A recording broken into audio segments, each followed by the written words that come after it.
Hello. Magandang umaga po sa inyong lahat. Pwede na po maupo. So introduce ko na po yung Sunday School teacher.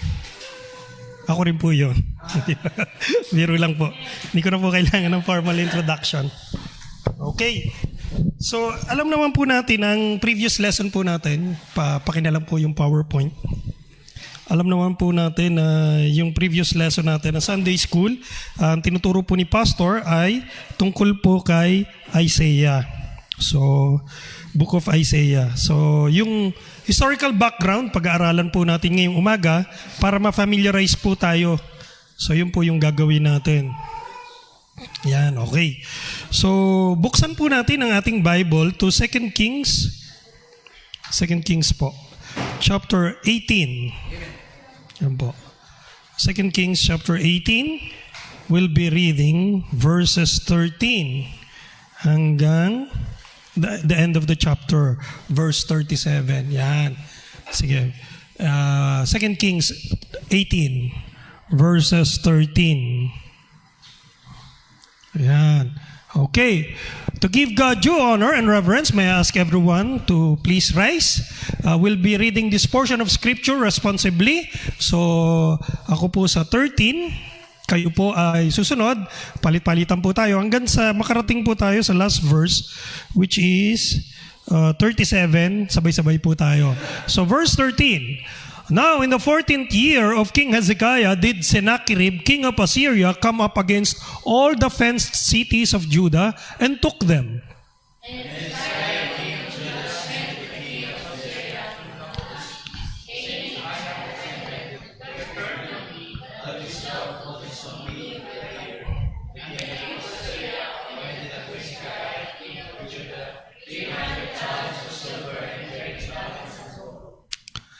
And Hezekiah gave him all the silver that was found in the house of the Lord and in the treasures of the king's house.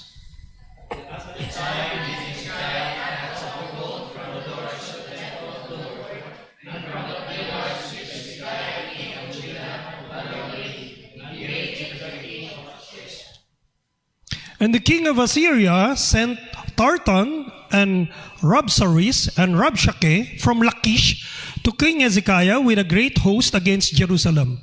And they went up and came to Jerusalem, and when they were come up, they came and stood by the conduit of the upper pool, which is in the highway of the fuller's field.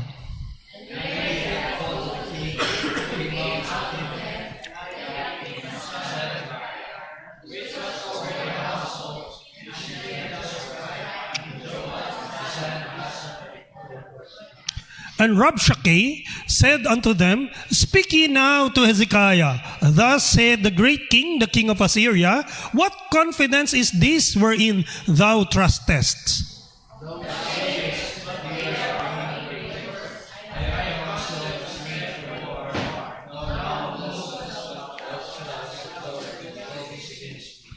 Now behold, thou trustest upon the staff of this bruised reed, even upon Egypt, on which if a man lean, it will go into his hand and pierce it.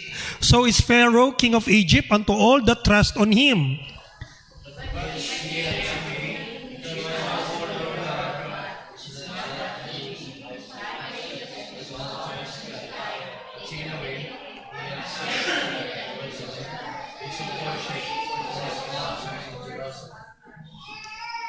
Now, therefore, I pray thee, give pledges to my lord the king of Assyria, and I will deliver thee 2,000 horses, if thou be able on thy part to set riders upon them.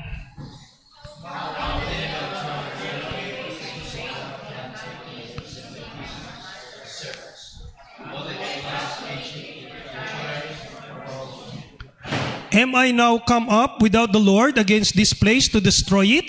The Lord said to me, Go up against this land and destroy it.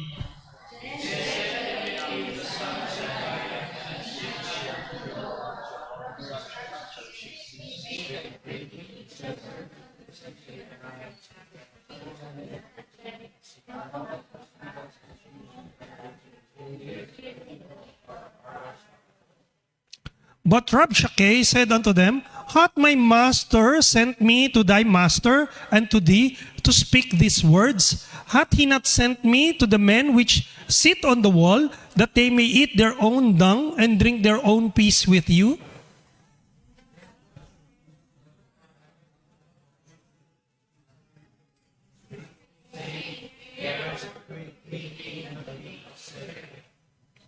Thus saith the king, let not Hezekiah deceive you, for he shall not be able to deliver you out of his hand.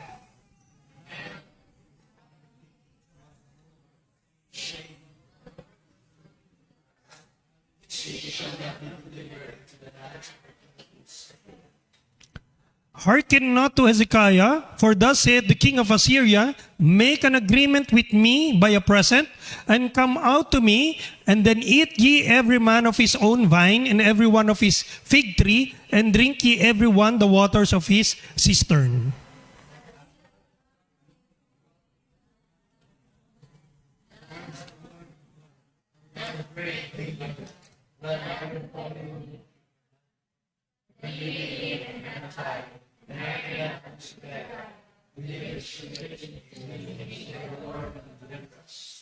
Hath any of the gods of the nations delivered at all his land out of the hand of the king of Assyria?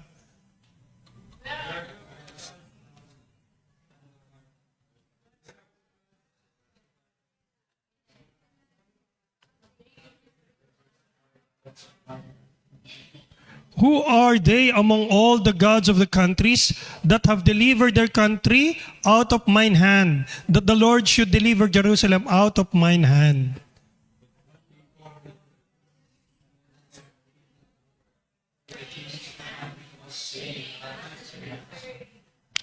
Verse 37 together. Then came Eliakim, the son of Hilkiah, which was over the household, and Shebna the scribe, and Joah the son of Asaph the recorder, to Hezekiah with their clothes rent, and told him the words of Rabshakeh. Let us pray. Our great God and Heavenly Father, maraming salamat po sa pagkakataon na ito na mag-aral ng inyong salita. Kayo nga po ang siya manguna sa bawat isa. Kayo nga po ang siya magturo sa amin ngayong umaga, Lord. Ang lahat ng ito ay binabalik namin na magpagpupuri at pasalamat sa matamis na pangalang Jesus. Amen. You may be seated, please. Okay, so ito po yung, kung makikita nyo po ito po yung background, no? Yung binasa po natin, di ba? So itong si Sennacherib, yan na po yung napag-usapan natin noong nakaraan, di ba? Na sinugod niya yung sinira nila yung Samaria. So actually, sa records po ng Assyrian Empire, hindi lang po si Sennacherib. Hindi po ang hari noon si Sennacherib. Ang hari po noon ay si Shalmaneser. So yun din po yung nasa Bible. So si Sennacherib kasama siya na sumugod sa Samaria. So mamaya, i-discuss po natin yung binasa natin. Tingnan po muna natin yung slide. Yeah. Next slide please. Yeah. Ito po yung pong lugar ng palasyo ni Sennacherib. Pinalagyan niya ng mga pangyayari na nangyari sa Assyria. Kung paano siya, yung military exploits niya. So paano siya nanalo, yung mga nasakop niya na bayan. So pinalagay niya, ganyan yan po. Pinalagay niya sa wall ng kanyang palasyo.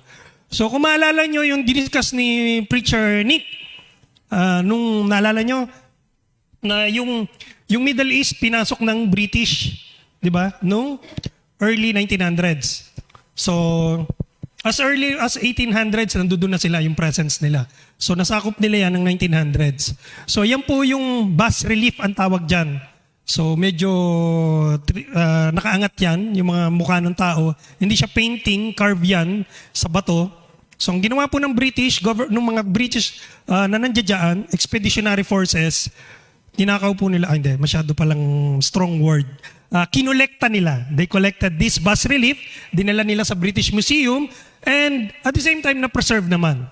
So, i-discuss po natin yung bas relief na yan, kung ano yan. So, next slide please. So, dyan sa bas relief na yan, may mga pangyayari dyan eh. So, kung kayo hindi nyo makita, nahirapan kayo, pwede kayong lumapit para makita ninyo. So, hindi ko kasalanan pag di nyo naintindihan yung tinuturo ko. So, ito yung mapa. Kung natatandaan nyo, si Preacher Nick nagturo na tungkol dito sa mapa na to. So, hindi po na bago yan. Yan pa rin po yung mapa na yan. So, makikita ninyo, ito po ay Ito po ay Kuwait, modern day Kuwait, Saudi Arabia, Egypt, makikita niyo yung Sinai Peninsula, ito yung Jerusalem, Judah. So nung panahon po noon, 'di ba? Ito yung Transjordan, 'di ba? Yung tinuturo ni Preacher Nick. So ito na yung Iraq, ito Iran na 'to. So ito Turkey, 'di ba? So yung Assyrian Empire napakalaki po. 'Di ba? Nasakop nila hanggang doon sa Egypt. So i-discuss natin 'yan mamaya. Sige, next slide please. Ayan. So ito yung Google Map, 'di ba? Google Photograph ng satellite. So ito pa rin, same pa rin, Iraq, Transjordan, ayun yung Nineveh. So Nineveh kasi yung nakakaya natin, pero ang right pronunciation yan ay Nineveh. So ito po yung Nineveh. So ay di-discuss natin to. Ito yung mga lugar, Haran, dito yung Hamath, andyan yung Carchemish. So yan yung mga cities na mababasa nyo sa Bible na kailangan natin mapag-aralan. Bakit? Kasi pagdating sa Jeremiah, makikita nyo pa rin yung mga bayan na yan. Kaya di-discuss natin. Next slide please. Ayan. So ngayon, sabi po ng mga Bible skeptics, meron daw Deutero-Isaiah. Bakit nila nasabi yun? Sabi nila yung chapters 40 to 66 daw, according to them, ay ginawa raw ni Ezra. Si Ezra na raw yung nagpatuloy. So tingnan po natin. Teka lang. Hindi ko po mabasa kasi yung... So yan po yung sinasabi nila. Na hindi naman po totoo. Alam naman po natin. So i-disprove po natin yung sinasabi nila na may Deutero-Isaiah. No, teka lang ha. Ang sabi po dyan, this theory of Deutero-Isaiah or second Isaiah came about near the end of the 18th century. Supposedly, Isaiah himself wrote only the first 39 chapters, leaving one of his students to write the second part. Sometime after the Babylonian captivity started after 586 BC. So ang sinasabi daw dyan, iba raw yung nagsulat ng chapters 40 to 66. Kasi ang Isaiah, Book of Isaiah ay chapter 1 to 66. Pero yung kalahati raw, iba na yung nagsulat. Bakit? Kasi po, iba na raw yung wording. Iba na yung temperament, yung tinatawag. Diba? Iba na yung stroke, iba na yung style niya sa pagsusulat. So, sabing gano'n, iba rin nagsulat. Pero, ito po, ang pwede nating paliwanag dyan ha.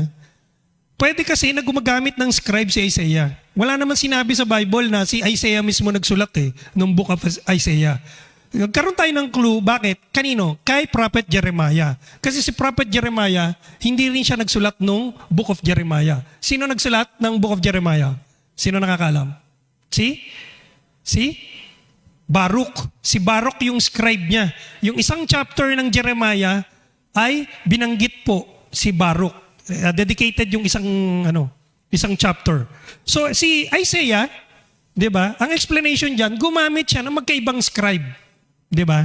So ngayon, i-refute natin yung sinasabi nito na Deutero-Isaiah. So okay, sometime after the Babylonian captivity, yan yung sinasabi natin. Bakit nila nasabi? Kasi daw, this later date would explain explicit mentions of Cyrus, king of Persia, in Isaiah 44:28 to 45, chapter 45 verse 1 without requiring predictive prophecy. Next slide please. Tingnan na natin. Ang sabi diyan, sa verse na yan, next slide please. Yan. Sabi diyan sa Isaiah 44:28, last verse ng chapter 44, tapos 45 verse 1. Thus saith of Cyrus, he is my shepherd and shall perform all my pleasure, even saying to Jerusalem, thou shalt be built, and to the temple thy foundation shall be laid. Sinabi yung pangalan na Cyrus. Ang tagal pa po niyan bago po ipanganak si Cyrus. So, maaring ang buhay pa lang niyang panahon na yan ay, kasi ang lolo ni Cyrus ay si Astyages. Si Astyages ay hari ng Median Empire, ng Median Kingdom. He is king of the Medes, si Astyages. Even si Astyages ay hindi pa buhay nung panahon po ni Isaiah.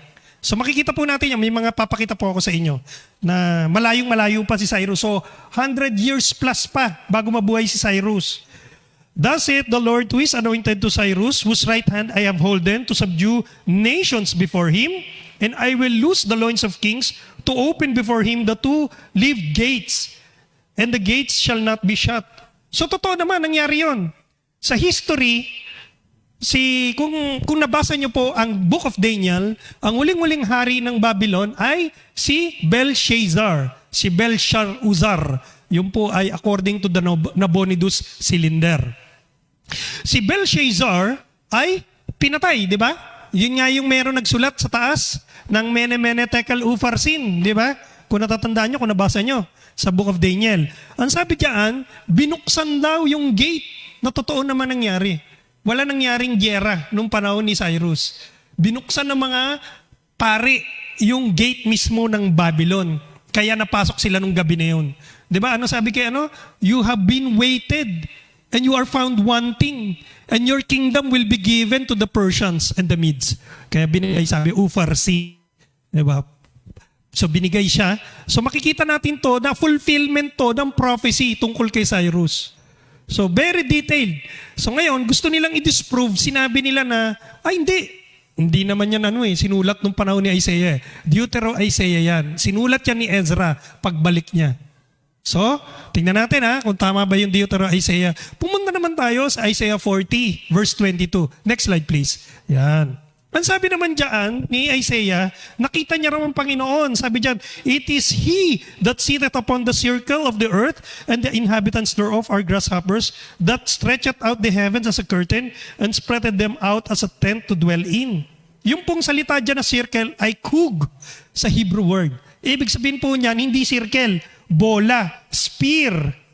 Sabihin nung sinabi ng Panginoon ng Isaiah 40, nung 500 plus BC, ibig sabihin, kailan lang natin na prove na bilog talaga. That the earth hangeth upon nothing. Di ba sabi sa Job? Kailan natin na-prove? Di ba nag-lesson na ako dyan? Na-slide ako. Kailan natin na-prove? 1960s. Di ba? Nung lumabas na. Nung pumunta na sa outer space ang tao. Doon lang natin na-prove na bilog nga ang mundo at nakahang ng wala, sa kawalan. Diba? So Isaiah 40 says that. Diba? So tama ang sinasabi ng Isaiah. So hindi na natin kailangan na sabihin pa ng may Deutero-Isaiah. So sabihin natin, 1960s lang ba ito sinulat?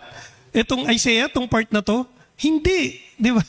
Kaya nga ito ay nabasa ni Christopher Columbus. Ang panahon noon, ang paniniwala nila that the earth is flat. Ngayon si Christopher Columbus, nagkamakros siya rito sa verse na ito at sinasabi niya na bilog daw ang mundo. Di ba? Sabi niya, pag nag-travel ka westward, ikot ka, mapupunta ka sa east. Di ba? Ayaw siyang paniwalaan, hindi siya finance ng Italy. Italian si di ba? Italian navigator siya. So lumipat siya ng ibang bansa. I think it's Spain. Spain yung sa kanya, nag-finance sa kanya. So ngayon, ano nangyari? Nagkamali siya ng kwenta. Napunta siya sa Amerika. Hindi siya nakaikot ng mundo. Sino nag-circumnavigate ng Earth?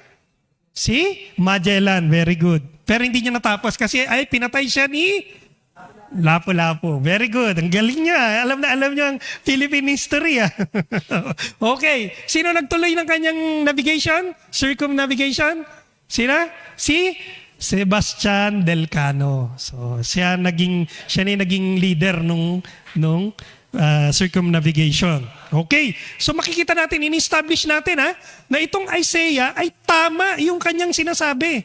Precise. Di ba? So yung kanyang sinabi ng Panginoon, yung prophesy about Cyrus the Great, ay tama lang. Di ba? Napakaliit na prophecy. Kumpara nyo rito, di ba? So next slide please.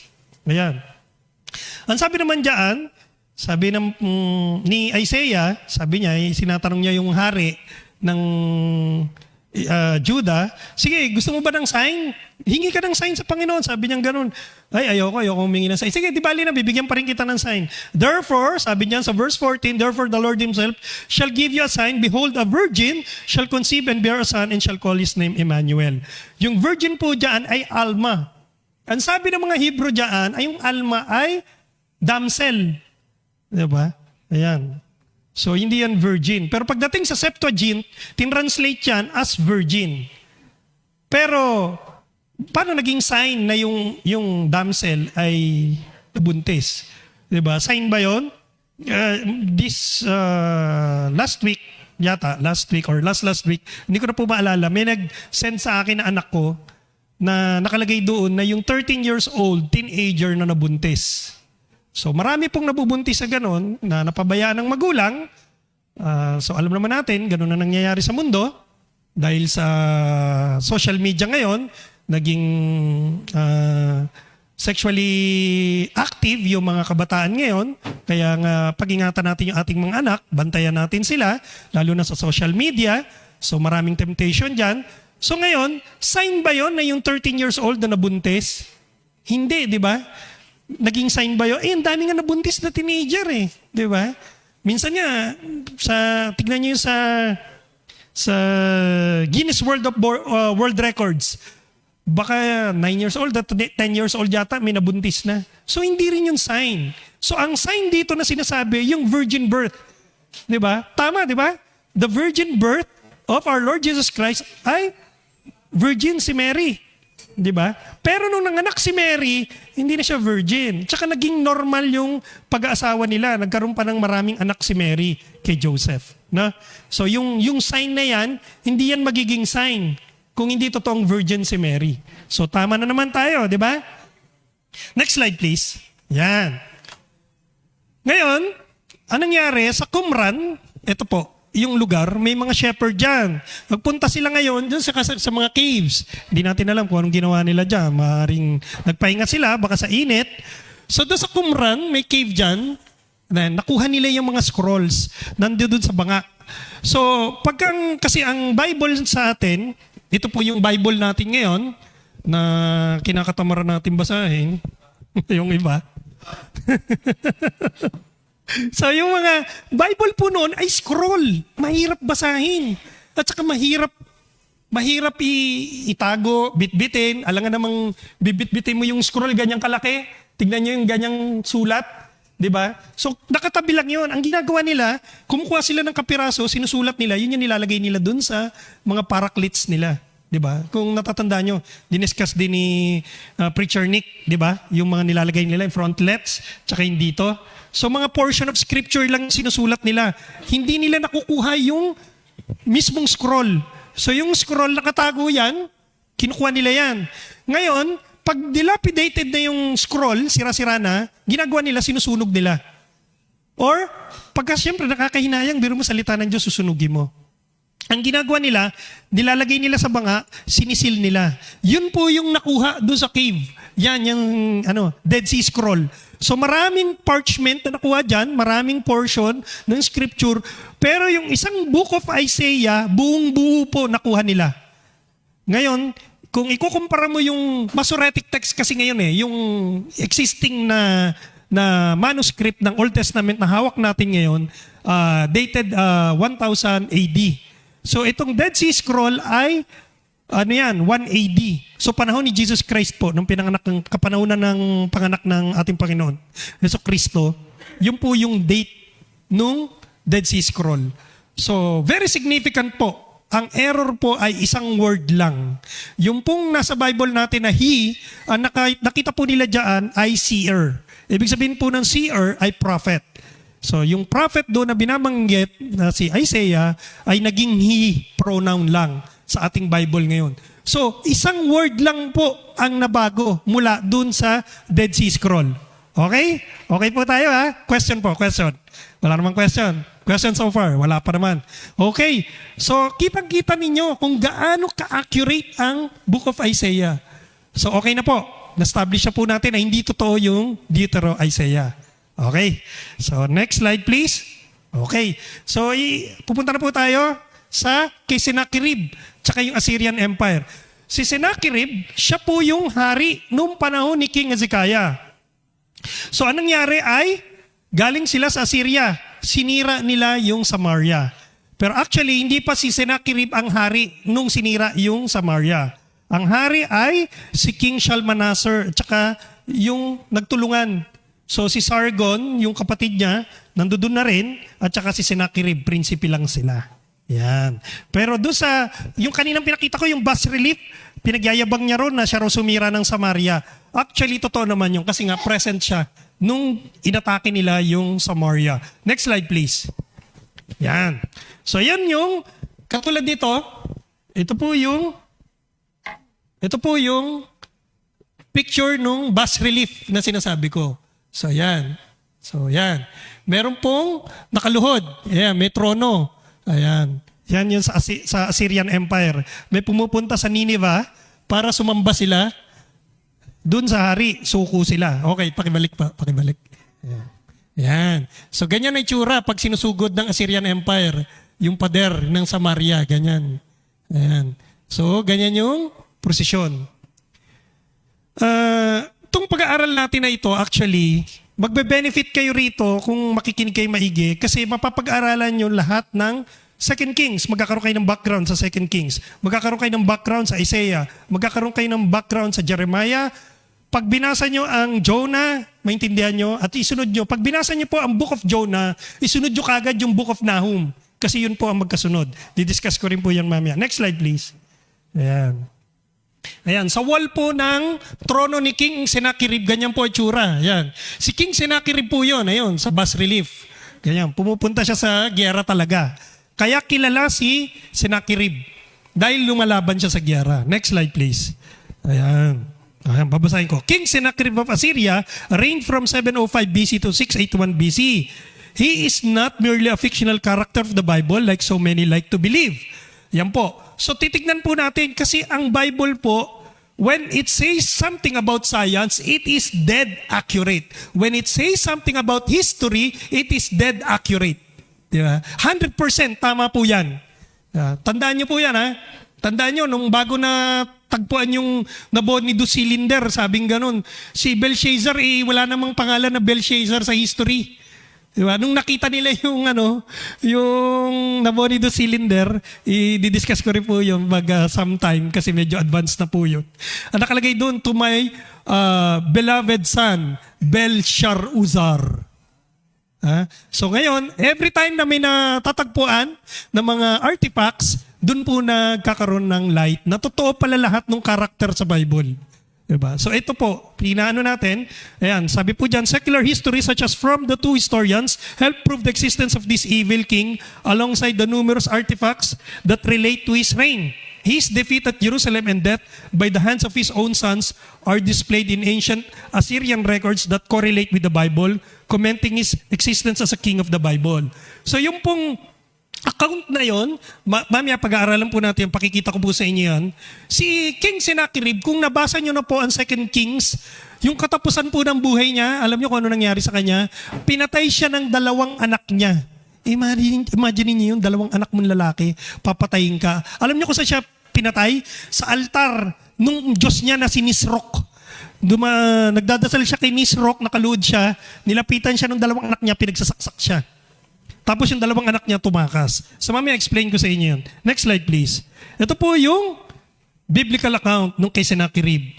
Yung miraculous defeat at Jerusalem. Yung pong sa 2 Kings chapter 19 verses 35 to 37. Ang sabi po dyan, and it came to pass that night that the angel of the Lord went out and smote in the camp of the Assyrians 180,5,000. That is 185,000 soldiers. So napakarami po niyan. And when they arose early in the morning, behold, they were all dead corpses. So namatay po. So yung 185, kaya niyo po bang i-imagine yung kung gaano karaming 185? Ang alam ko po, ang Araneta Coliseum, ang kanyang seat capacity ay nasa 26,000. Yung Philippine Arena, nasa, sino ba nanood ng concert dito? Nasa 29,000 ba o 30,000? So ganun po, 185,000, di ilang Philippine Arena po ito. 'Di ba? Yung dami ng tao na soldier. Kaya po si Sennacherib bayabang, 'di ba? 'Di ba nga kaya sinabi niya, "O sige, Rabshakeh, pumunta ka ro sa pader ng Jerusalem. Sabihin mo diyan kay Hezekiah, inutusan kita." 'Di ba? Bakit siya ganun ka-proud? Kasi nga ang dami ng tao niya, 185,000. Para mo yan, i-deploy mo yan. Ganong karami yan pagka nakita mo yan sa plane, di ba? Mamaya may papakita po akong map kung nasan nagpapahinga yung mga tao. So, Sennacherib, namatay daw nung dumaan yung angel of the Lord. Di ba? Tingnan natin ha. So, Sennacherib came of Syria, deported and went and returned and dwelt at Nineveh. Here's the biblical, And came to pass, as he was worshipping in the house of Nisroch, his god, and Adramelech and Sharezer, his sons, smote him with the sword, and they escaped into the land of Armenia. And Esarhaddon, his son, reigned in his stead. So yan po yung biblical account. pakikita ko naman po sa inyo, next slide please, yung secular account. Ayan, sabi diyan, si Herodotus, 5th century BC, Greek historian. Many scholars believe that Herodotus' account of Sennacherib's defeat in the battle with Egypt at the city of Pelusium is in fact a reference to the sudden death of the Assyrian army during the siege of Jerusalem. Herodotus wrote that the Egyptian pharaoh Sathos prayed to his God for help in defeating the massive Assyrian army. He wrote, next slide please. Ayan. He wrote, ayan. As the two armies lay here opposite one another, there came in a night a multitude of field mice which devoured all the quivers and bowstrings of the enemy and ate the thongs by which they managed their shields. Next morning, they commenced their fight and great multitudes fell as they had no arms with which to defend themselves. There stands to this day in the temple of Vulcan a stone statue of Sathos with a mouse in his hand and inscription to this effect, "Look on me and learn to reverence the gods." Ito pong libro na ito, nabili ko po ito sa book sale. Pero ito pong Book of Herodotus, available na po yan online, PDF. Pwede nyo pong i-search yan. So according to this book, si Herodotus, na mas pinaniniwalaan ng mga tao kaysa sa Bible, ito po, mas pinaniniwalaan nila, mas credible daw po ito. Ang sabi po rito, yun daw 185,000 na yun, namatay daw dahil daw yung field mice may dumating daw. Na maraming field mice. Ginat-gat daw yung mga armas nila. So parang hindi ka panipaniwala, di ba? Eh, ginat-gat ba yung, sabi raw, yung handle nung, tsaka yung string. Eh, may mga espada yung mga yan eh. Di ba? Hindi naman nila main weapon yun eh. Ang main weapon nila ay espada. Ay, ano sinabi nila sa espada? Wala naman sinabi. So, ang paliwanag dyan, si Sethos po ay priest and king. Pharaoh po siya nung panahon na yun. So, nandiyan dyan kasi, kung makikita ninyo sa mapa, may mapa ba tayo? Next slide, please. Tingnan ko nga kung may mapa. Wala. So, mamaya, makikita niyo sa mapa na nasa border ng Egypt yung Gaza. Naalala nyo, yung panahon niya yun, yung gera. Diba? Sinara raw ng Egypt yung border nila. Ayaw nilang tumakas yung mga Hamas papunta ng Egypt. Diba? Eh, inaabangan na rin ng mga Israelites yung army ngayon, yung sa Gaza. So, tabing-tabi po ng Gaza ang Egypt. So ngayon, ito pong mga Egyptian army, nandiyan na sila. Nakaabang na sila. Ngayon, itong nakakamp yung sa plains na yan, sa Via Maris, naka-camp dyan yung 185,000 na dinaanan ng field mice. So ang paliwanag ko dyan, this is my conjecture. Kung napanood ninyo yung 10 Commandments, yung kay Charlton Heston, nakita yung black na usok, di ba? Kunwari, dinipit nila ron yung angel of death na black na usok. So pwedeng mangyari nga na ganun din. Yung akala nila na field mice, black na usok yun, pero angel of the Lord na yung dumaan. Diba? Ngayon si Sethos, para pakita niya ni Pharaoh Sethos na lumaban siya at natalo niya yung Assyrian, siya nakatalo, pinalabas niya na lang, diba? Kasi medyo exaggerated yung mga sinasabi nila, diba? Yung mga storya nila. Pero ang totoo noon, namatay yung 185,000. Paano natin malalaman yon? Sabi naman ni Berosus, siya ay, next slide please, yan. 3rd century BC Babylonian historian. Siya po ay nagkwento naman. So another book, si Herodotus, ito po.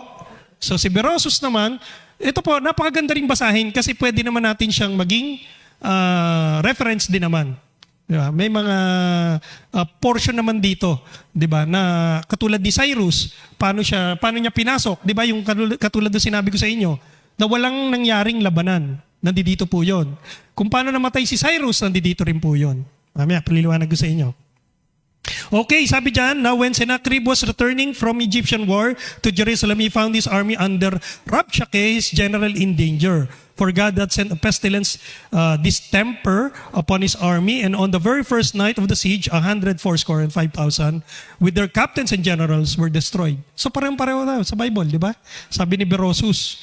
Sabi, so the king was in great dread and in a terrible agony at this calamity. Secular historian po si Berosus Hindi po siya mananampalataya, hindi po siya Jew. Siya po ay Babylonian historian.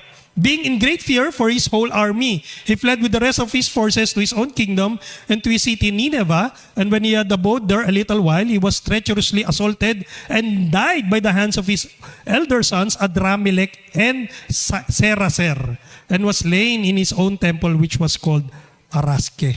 Parang pareho, di ba? Kung ano yung sinabi sa 2 Kings, parehong-pareho po na sinabi ni Berosus. Diba? So, confirm na tama yung Bible. Tama po ito. Diba? Historically speaking. Ayan, next slide please. Yan po ay Sennacherib's prism. Yan po ang tawag dyan.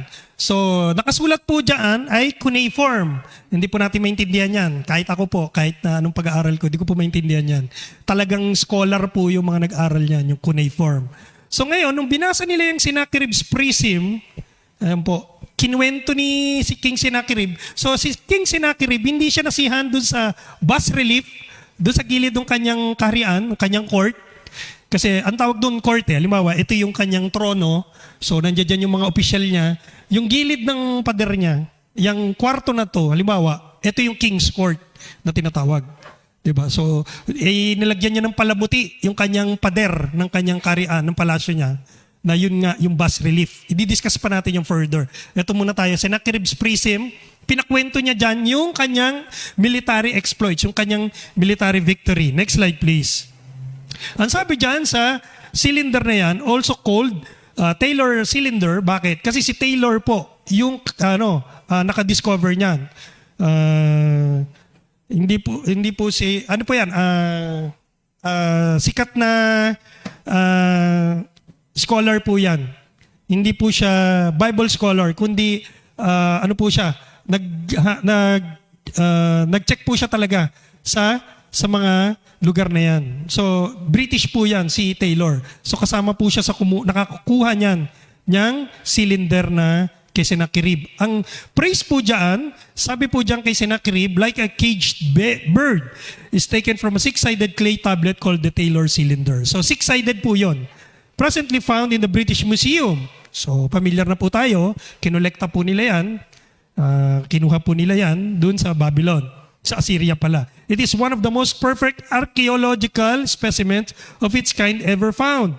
Its historical and biblical significance is immense. Tingnan nyo ha. Its historical biblical significance is immense. Bakit nila nasabi yun? It contains 487 lines of closely written but very legible cuneiform text. Maintindihan naman pala. Very legible to. It records 8 military expeditions of Sennacherib, king of Assyria. The one of the great interest to Bible students is his siege against Jerusalem during the reign of King Hezekiah. Next slide please. Ayan po. Ang sabi diyan, meron daw nakasulat doon sa cuneiform. The following is a translation of lines 11 to 21 from the center column of that tablet. Sennacherib writes, I fixed upon him and of Hezekiah, king of the Jews, who had not submitted to my yoke, 46 of his fenced cities and the strongholds in the smaller cities, which were round about them and which were without number. Next slide, please.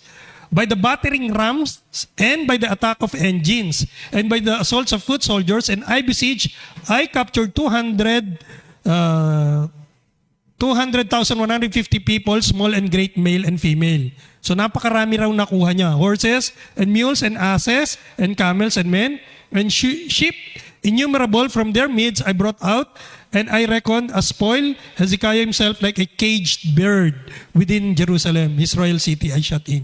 Tama, di ba? Ano ba sabi ng Bible?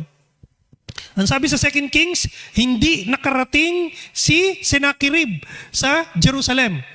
Anong sabi ni Sennacherib sa kanyang cylinder? Hindi raw nakalabas si King Hezekiah sa Jerusalem. So tama, di ba? Nag-parallel, di ba? Yung account, walang discrepancy. Di ba? Walang problema sa account ni Sennacherib cylinder. Next slide, please. Ayan. Yan po si Esarhaddon's victory stele. Yan po, ang tawag dyan, stele. Yan po ay napakataas yan. 11 feet yan. So, kung 14 feet yung vertical elevation ng overpass, yan po ay 11 feet. So, napakataas po niyan. So, lagpas pa. 10 feet lang po yung ring ng basketball. So, mas mataas po ng 1 feet.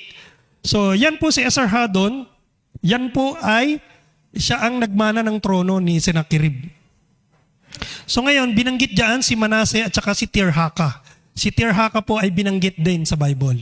So, kita nyo yung mga natatagpuan ng mga artifacts. Okay, next slide please. Sabi niya dyan sa kanyang, doon sa Bibi na. Akala ko na-incorporate. Kasi biniyak ko po yung lesson ko kasi hindi makuha ng isang email. So, biniyak ko po. Sa Bibi na, pakisuyo na lang. Ayan. Excuse me. Of my older brothers, the younger brother was I. Ito po yung Esarhaddon Chronicles. Ito po, ang nagsasalita po rito ay yung pong anak ni Sennacherib. But by degree of the gods, Ashur and Shamash, Bel and Nabu, my father exalted me amid the gathering of my brothers. He asked Shamash, is this my heir? And the gods answered, he is your second self. And then my brothers went mad. Bakit nagalit? They drew their swords godlessly in the middle of Nineveh. Bakit nagalit? Kasi yung daw kuya niya na dalawa ay mas matanda sa kanya. Pero ang pinili na maging crown prince, ang magmamana ng trono, ay si Esarhaddon. So nakita niyo yung reason kung bakit pinatay. Okay, next slide. But Ashur, Shamash, Bel, Nabu, Ishtar, ito ay mga gods. Gods nila. All the gods look with the wrath on the deeds of these scoundrels, brought their strengths to weakness, and humbled them beneath me. So, tama na naman, di ba? Ano po sabi ng 2 Kings? Di ba? Si Sennacherib daw, habang nagdadasal sa kanyang God na si Nisroch, pinatay siya ng kanyang 2 anak. So tama na naman, di ba? Si Esarhaddon po, ang nagkukwento, yung mismong anak ni King Sennacherib. Nakuha nila yung chronicles na yan. Okay. Okay, punta naman po tayo. So na-establish na po natin na tama yung ating history. Next slide please. Attack on Samaria. So ito po ay, medyo atras po tayo ng konti Ito po yung sinasabi ko. So pupuntahan po natin yung Samaria. Sabi po sa 2 Kings 18 verse 1, verse 9, and verse 10. Now it came to pass in the 3rd year of Hosea, son of Elah, king of Israel, that Hezekiah, the king of Ahaz, king of Judah, began to reign. So ito po ay date lang yung binigay dyan. So sabing ganoon, on the 3rd year daw ni Hosea ay naging hari si King Hezekiah. Namana niya yung trono. He begins to reign. And it came to pass, sabi sa verse 9, in the 14th year of King Hezekiah, which was the 7th year of Hosea, son of Elah, king of Israel, that Shalmaneser, king of Assyria, came up against Samaria and besieged it. So hindi binanggit si Sennacherib sa verse 9. Bakit? Kasi po ang hari dyan ay si Shalmaneser. Si Shalmaneser the fifth. Pero hindi ibig sabihin na wala sa scene si Sennacherib. Ibig sabihin nun, ang tatay po ni King Sennacherib ay si Sargon II. Si Sargon II ay magkapatid sila ni Shalmaneser. Mamaya, didiscuss pa po natin yan pagkatapos nito.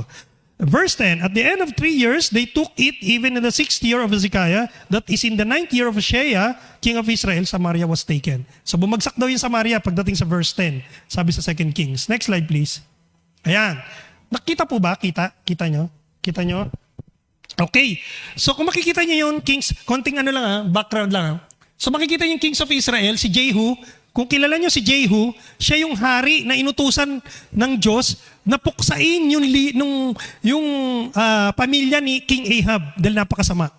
Diba? Sabing ganon, I will bless you. Ayan, si King Jehu, I will bless you. Sabi ng Panginoon Diyos, unto the 4th generation. Ngayon, hinanap ko si King Jeroboam. Sabi ko, bakit si King Jeroboam, according to history, bakit nakuha niya lahat yung teritoryo hanggang Tipsa? Hanggang dun sa northernmost part, lagpas pa ng Hamath, lagpas pa ng Syria, nakuha niya yung teritoryo. Sabi ko, godly king ba siya? Pinag-aralan ko. Hindi naman siya godly king eh. So, andito yung reason kung bakit nakuha niya. So, pakiliit niya ulit. Yan. Doon naman sa kanan, ito, si Shamshi Ailu, ay kapatid ni Adad Nirari III. Siya yung hari nung panahon na yan. Si Adad Nirari, nagkaroon siya ng 3 anak na lalaki na naging hari din. Nagsunod-sunod sila na hari. Pero kung titignan ninyo, si Shamshi Ailu ay hindi na lumaban, hindi na sila lumabas. So every year, nagve-venture out yung mga hari para lumaban. Para makakuha ng mga teritoryo, magkaroon pa ulit ng mga vassal states na maglilingkod sa kanila. So ngayon, bakit hindi sila lumabas? Dahil ito yung same time na pumunta si Jonah sa Nineveh. Di ba? Nagsisi yung bayan, di ba? Tumalikod sila sa masamang ginagawa nila. So same time, ito yun. So tama parallel na naman sa Bible. Diba? So ito, kung babasahin nyo ngayon yung Book of Jonah, maintindihan ninyo kung bakit yung Assyrian Empire ay humina. Diba? So ito, si Shamshi Ailu, maaring siya ay na-convert, yung Assyrian general. Hindi na siya lumabas ng Nineveh. Hindi na sila nag-venture out. Hanggang sa namatay yung kapatid niya na hari, napalitan. Pagdating ngayon ni Tiglath-Pileser, walang history. Wala pa ako nababasa kung anong ginawa niya kay Adad-nirari. So maaring pinatay niya rin. So isa siya sa mga prince, si Tiglath-Pileser. Si Tiglath-Pileser, siya yung tatay ni Shalmaneser at saka ni Sargon.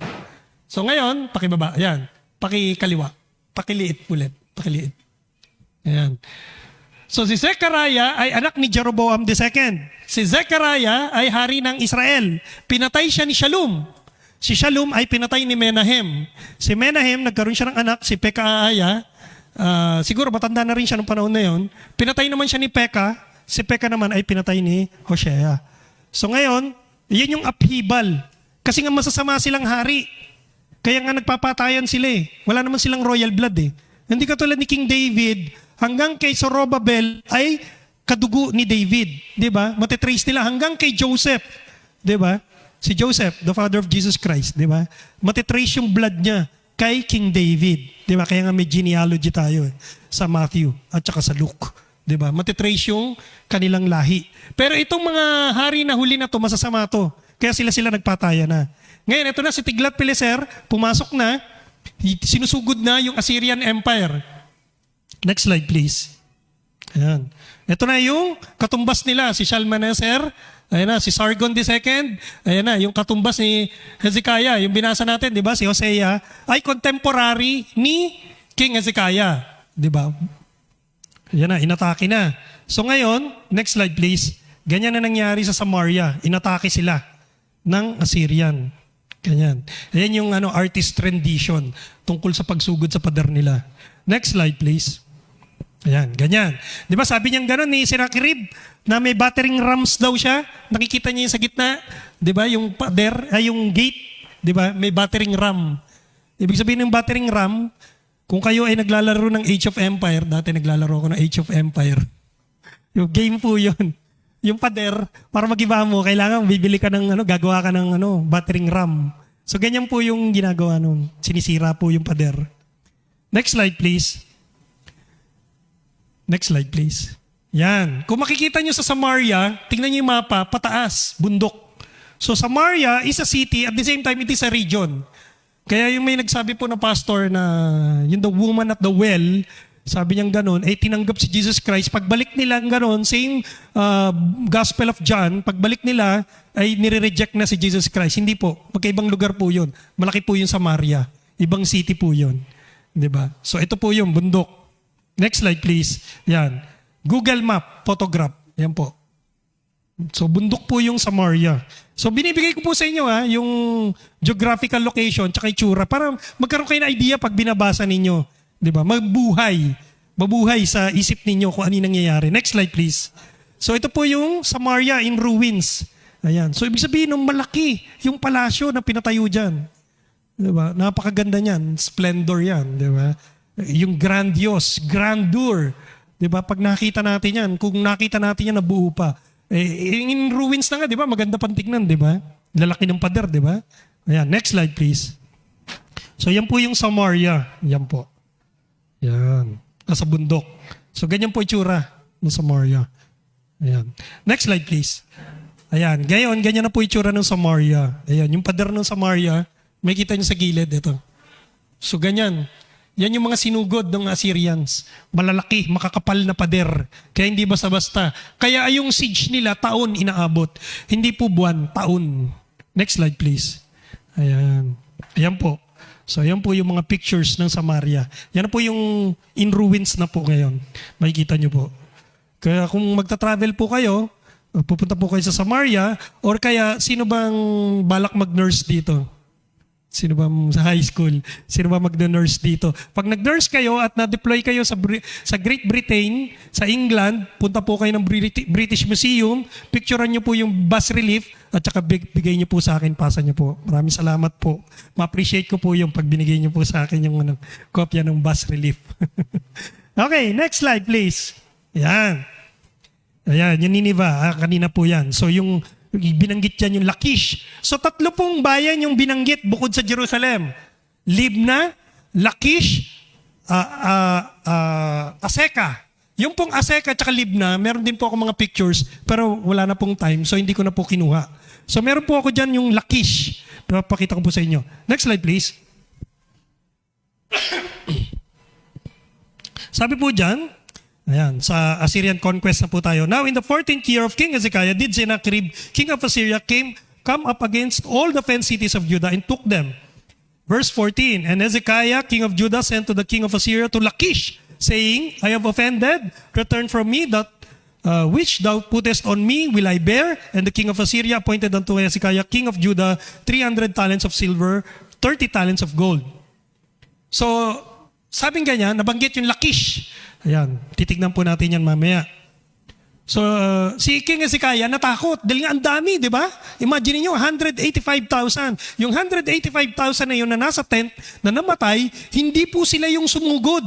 So, ibig sabihin noon, reserve infantry sila. Sa army, pag naubos yung reserve infantry mo, aatras ka na. Yun po ang reason bakit umatras na si Sennacherib. Kasi wala na siyang panlaban. Kasi po sa gyera, halimbawa, yung World War II, paliliwanag ko lang sa inyo merong nung Pacific War, meron pong corps na tinatawag corps. So, yung US Marine Corps, meron siyang Corps 1, 2, 3, 4, 5. So, pag sumugod dito sa, halimbawa sa Iwo Jima, sumugod yung, ang alam ko, sumugod 2, 3. So, reserve nila yung 5 tsaka yung 1. So, pagkatapos ng maubos, nangamatay yung mga tao, ng mga Marines, tsaka pumapasok yung susunod na corps. Ganun po nangyayari. Pag sa Napoleonic Wars, pag-aaralan niyo yung Napoleonic Wars, ganun din po. So, sa likod ni Napoleon Bonaparte, may movie yung ngayon na bago ngayon, na Napoleon, yun po, nasa likod niya yung reserve. Pag sinabi niyang atake, pang-diin na yun. Kumbaga sa pang panalo na yun, sure na yun. Pananalo na tayo. Pang-diin na yun, kumbaga sa tandaan niyo. So, kailangan natin yung reserve infantry. Napaka-importante po nun. So, kaya nung namatay yung 185,000 na yun, tumakbo na si Sennacherib. Kasi alam niya, hindi na siya mananalo. Wala ka ng reserve Di ba? Sumusugod na nga yung mga tao mo Ngayon, mamaya, makikita ninyo kung paano sumusugod. Bakit napakahirap ng walang reserve na army. Ayan. Next slide, please. Ayan. Pag nahuli ka, ayan, yung mga panahon na yan, nagpadala nga ng pera. Sumagot si King Hezekiah. Sige, layuan nyo na kami, tigilan nyo na kami. Magpapadala na lang ako ng gold and talents. Yung sinasabi dyan, na pinadala nila, sako-sako po yun ng ginto. Hindi po yung sinabi na, sige, papadala ko ng 5 barang ginto. Hindi po ganun. Hindi po basta-basta. Napakaraming ginto po yung pinadala. At saka hindi lang basta ginto. Magpapadala ka rin ng wheat, pagkain. Kasi kailangan nila yun, nire-require nila yun. So very punitive yung kanilang hinihingi na taxes sa mga tao.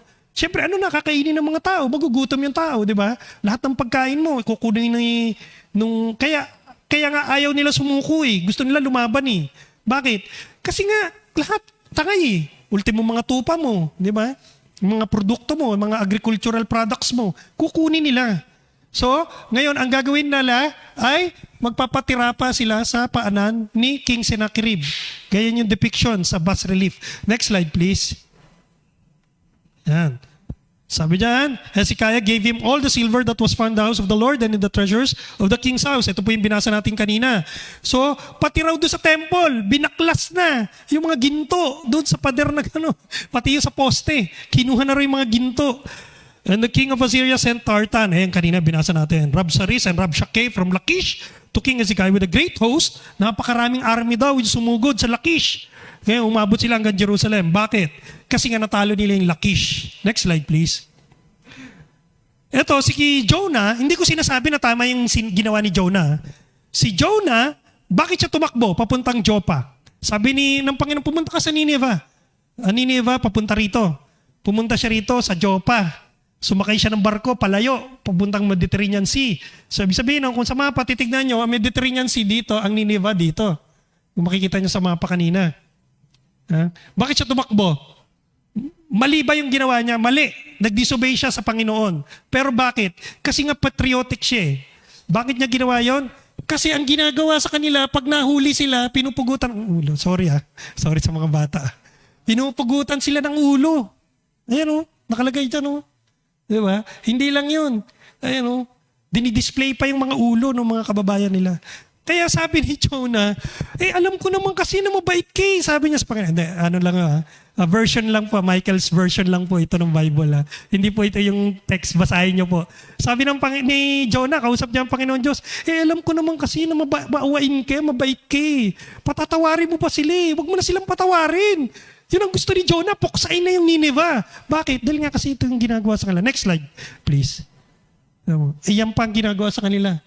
Yung medyo nilitang ko na lang kasi ang pangit ng tignan. Yung makikita nyo doon sa bas relief, putol yung ganito. Pinuputol. Buhay. Di humihiyaw yung tao. Alam nyo kung bakit? Para kasi pag ginawa, nilakihan nyo po talaga. Hindi ko na nga nilakihan. Ngayon, hindi lang yun, ini-impaled pa. Yung tao, tinutusok dito. Tapos, dito lalabas yung, maaring dito, lalabas yung tinutusok. Ngayon, buhay pa yun Hindi patay yun buhay yun. Bakit? Para marinig, ma-discourage na yung mga tao na kalaban nila. Diba, nasa city, isi-siege nila yan. Pakikita nila yan, pinupugutan nila ng ulo sa harapan nila. Siyempre, matatakot na sila, di ba? Ayaw na nilang lumaban. Di ba? Naintindihan niyo si Jonah? Kung ikaw si Jonah na prophet, hindi madali na suwayin yung Diyos. Bakit niya sinuway?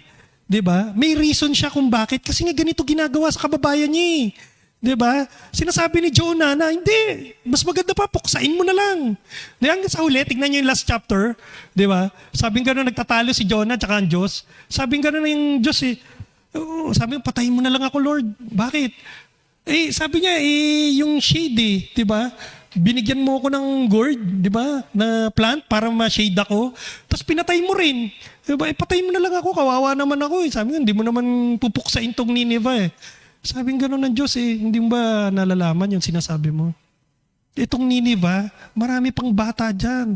Di ba? Na hindi nga nila alam yung kaliwat kanan nila Di ba? So naawa pa rin ng Diyos. God is merciful.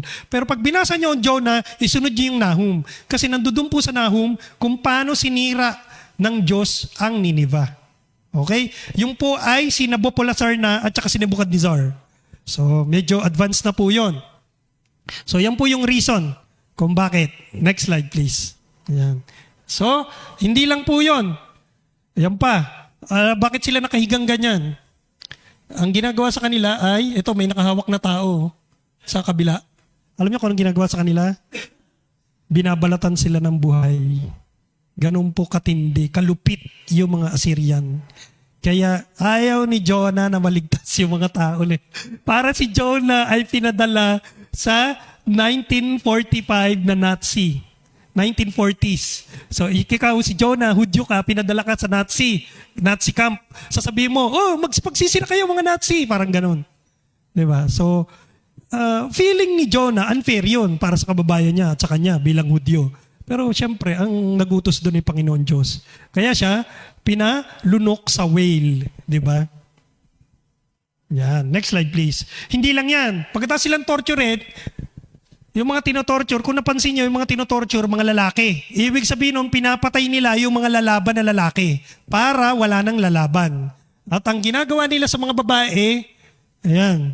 At sa mga anak, ginagawa nilang slave. Nire-relocate nila. Nagiging slave na. Kaya ngayon, minsan may mga tao na sinasabi, sana hindi na lang ako pinanganak sa era na to. Aba, mag-isip-isip ka, tignan mo nga tong era na to. Kung anong ginagawa sa kanila, di ba? Nakalupitan, di ba? Kaya si King at si Kaya, ayaw niya sumuko. Di ba? Bakit ka susuko? Ganyan nga gagawin sa inyo Di ba? Papatayin kayo lahat Di naman biro yung gagawin sa inyo next slide, please. Ayan. So, and when they had called to the king, there came out to them Eliakim the son of Hilkiah, which was over the household, and Shebna the scribe, and Joah the son of Asaph the recorder. And Rabshakeh said unto them, Speak ye now to Hezekiah, "Thus said the great king, the king of Assyria, what confidence is this wherein thou trustest?" Oh, nasa na yung ano mo? Sa kanino ka ba nagtitiwala? Sabi ba, kayang pa bang lumaban? Di ba? Hinamon na nga sila eh. Sige, kumuha na kayo ng tao nyo. Bibigyan pa namin kayo ng kabayo. Kumuha pa kayo ng chariot sa Egypt. Pagbibigyan pa namin kayo. Di ba may mga ganun naghahamon? Sige, purgada ka na. Sige, plus 10 ka pa sa basketball. May mga ganun eh. Pag naghahamonan kami, pag halimbawa, underdog ka, bigyan mo naman ako ng plus. O sige, plus 5 ka na. So, ngayon na yung ginagawa sa kanila. Sige, ito na, plus ka na. Sige, bigay ko na sa ito. Bibigyan ko pa kayo ng kabayo. Lumaban lang kayo. Lumabas kayo at lumabang kayo.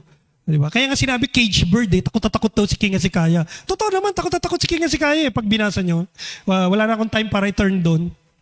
Sabi ni King Hezekiah, pagdating sa chapter 19, umiyak siya sa Panginoon. Panginoon, tignan nyo itong tao na to, kung gaano binablaspheme ang pangalan mo. Yung sulat na sinulat nila kung ano yung message. Ginawa ni King Hezekiah, nilatag niya sa templo. Sabi niya, Panginoon, ito yung ano niya. So dumating ngayon si Isaiah the prophet. Sabing gano'n ng Panginoon, "Thus saith the Lord," huwag kang matakot dyan. Hindi yan makakatira ng pana dito sa Jerusalem. Hindi na siya aabot dito. Yun ang sinabi ng Panginoon. Na nagkatotoo, di ba? Umatras sila. Bakit? Kasi nga pinatay ng angel of the Lord, yung 185,000. Next slide please. Ayun yung Hezekiah's wall. So sabihin nun, ito sa pader na to, sumisigaw sila. Hindi ba nakaka-discourage yun? Sabi yung gano'n. Sumisigaw sila dyan. Naintindihan ng mga tao. Diba? Tinatakot sila. Next slide please. Ito, wala kasi akong makita na ganitong magandang mapa eh. Napakaganda nitong mapa. So ito, titingnan nyo to sa south. Ito yung Gaza. Ito yung Gaza Strip. Ito yung nagkakagulo ngayon. So ito yung Ashkelon. Nakikita nyo to. Itong Tel Aviv, hindi ko alam kung bakit nandiyan dyan sa mapa na yan. So, hindi ko maintindihan kung makaluma to o ano eh. So ito yung Jerusalem. Kasi kung makikita nyo sa mapa, ito yung north. Bakit sila umiikot pa south? Dahil dito sa mapa nito, makikita ninyo na ito yung pataas. Paakyat. So yung Lachish, nandito, yung Aseka nandito rin, tsaka yung Libna. So madadaanan sila paakyat papuntang Jerusalem. So ngayon, kaya inunang inatake yon yung tatlong bayan na yon. So ngayon, dito sila galing sa south. Ito po yung Megiddo, Valley of Megiddo. Ito po yung tinatawag din na Jezreel Valley. So dyan marami naglalaban-laban. Si King Josiah, dyan po namatay nung nilabanan niya yung forces galing Egypt. Dito po yung Egypt sa baba. Si Pharaoh Necho II, inatake niya po doon, nilabanan niya. So another, yon, story. So ito po yung Way of the Sea, via Maris. Ito po yung sinasabi ko sa inyo, yung Joppa. So inutusan si Jonah, doon pumunta, dito siya pumunta sa Joppa. So nakita niyo po yung mapa, para makita niyo lang po yung terrain. Diba? Napaakyat, pabundok. Kaya hindi ganun kadali atakihin ang Jerusalem. Kasi bundok. Tsaka yung Lachish. Siguro hanggang Lachish lang tayo. Ito, Lachish. Next slide, please. Yan po yung Lachish, Aseka. Yan po. Tingnan nyo. Next, yung CCCC. CCCC. Yan. Yan. So, ito yung Jerusalem. So, bakit sila umatake? Kasi paakyat sila eh. Diba? So, Aseka, Lachish, tsaka sila pupunta ng Jerusalem. So, nagets nyo yung terrain, yung mapa. Diba? Next slide, please. Ayan. Yan yung Lachish. Yan yung artist rendition ng Lachish. Excuse me. So, yung Lachish, pakilakihan nyo nga rito. Ito. So, ibig sabihin, para ma-atake mo yung Lachish, akit ka rito sa ramp na to. Pag umakit ka rito sa ramp na to, papanain ka. Kaya mahirap. Diba? Napaka-strategic nung Lachish na fortress. Ngayon, nandito sila, lumalaban sila. Akit ka rito, pag umakit ka rito, kung di ka papanain, may pader pa may second wall pa. Kung di ka papanain, babagsakan ka ng bato. Yung bato, hindi po ganyang kaliliit na bato, tipak na bato. Tandaan niyo, yung pag nagbabasketball kami, pagka nabato ka ng bola, tinamaan ka, masakit eh. Ngayon, yung bato, pag nilaglag sa ulo mo yun, malamang patay ka, sigurado. Basag ang bungo mo dyan. Kaya hindi ganun kadali, akyatin yan. Ayan, tapusin ko na lang po itong Lachish ha. Pastor, tapusin ko na lang po itong Lachish. Kasi 45 minutes lang yung binigay sa akin. Next slide please. Ayan. Ito yung artist rendition. Ito may pader, may inner wall, may outer wall. Kaya mahirap akyatin. Hindi basta-basta. Pero makikita niyo yan. Nasa bas relief din ni Sennacherib yan. Next slide please. Ayan, relief showing Sennacherib siege of Lachish. Ayan, sabi niya ron. Neo-Assyrian, the trustees of British Museum, London. Nasa British Museum na po yan. Next slide please. Ayan.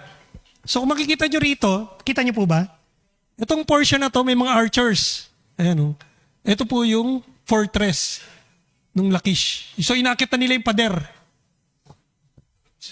Ito po, pader pa rin po yun. Next slide please. Ayan yung artist rendition ng bas relief. So kung makikita ninyo, ito, sinusugod na nila yung fortress. Ito po yung pader ng Lachish. Ayan, ito po yung mga archers. So sumusugod sila, may panangga sila. Next slide please. Ayan. Ayan po yung Lachish sa gitna niya. So maaring palasyo to. Ito yung palasyo. So ito yung mga tao. Ayan, yung mga nahuli. Nakita nyo? May mga nahuli na Israelites. Diba? Tinotorture, pinapakita nila sa pader ng Lachish. Na ito yung mga nahuli namin. Sumuko na kayo. Pag di kayo sumuko, magiging ganito kayo. O, next slide please. Ito na po yung modern day Lachish. Yan na lang po yung natira. So wala nang tao dyan, wala na nakatira. In ruins na po yan. Yan po yung ramp na pinapakita kanina ron. Next slide please. Aerial photograph of Lachish. Yan po yun. Yan po yung inatake nila. Yan na yung present day Lachish. Ayan. Okay. Teka muna. Ito po, nabili ko rin to eh. So ito yung Lachish. Nahanap ko po ito kasi sa internet. Wala akong makita.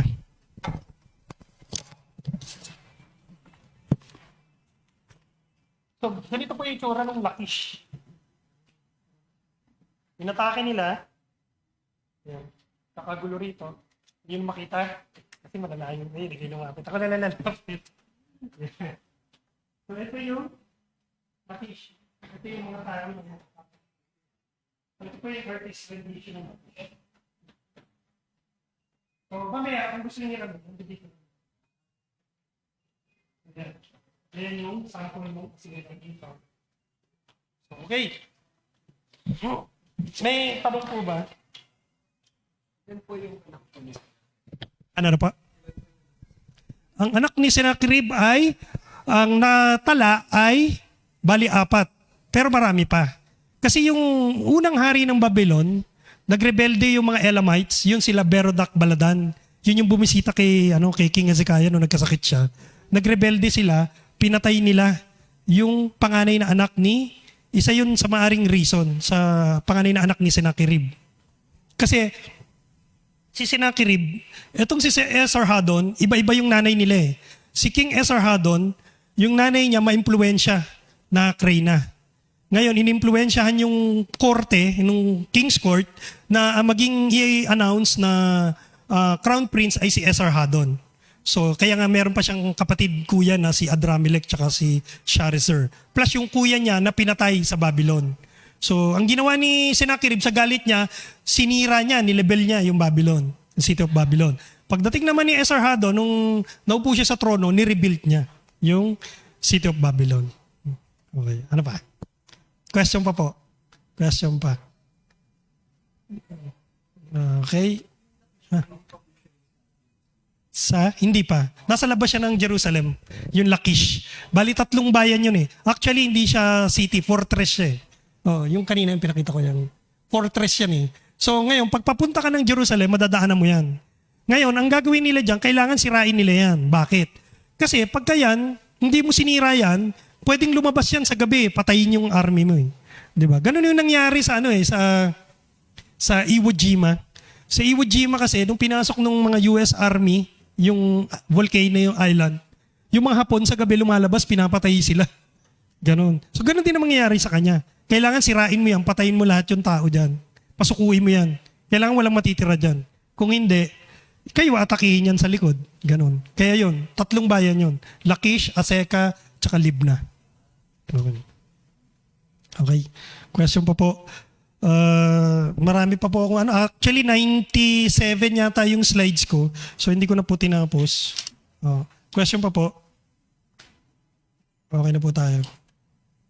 I hope nag-enjoy po kayo. para pag nagbasa po kayo at nag-aral po kayo ng 2 Kings, Jonah, Nahum, 2 Chronicles, medyo maintindihan nyo na po. Diba? Mayroon na kayong background. Okay. Sige po. Maraming salamat po sa pakikinig ninyo. Tayo po ay magkakaroon ng 5-minute break. Okay, thank you po.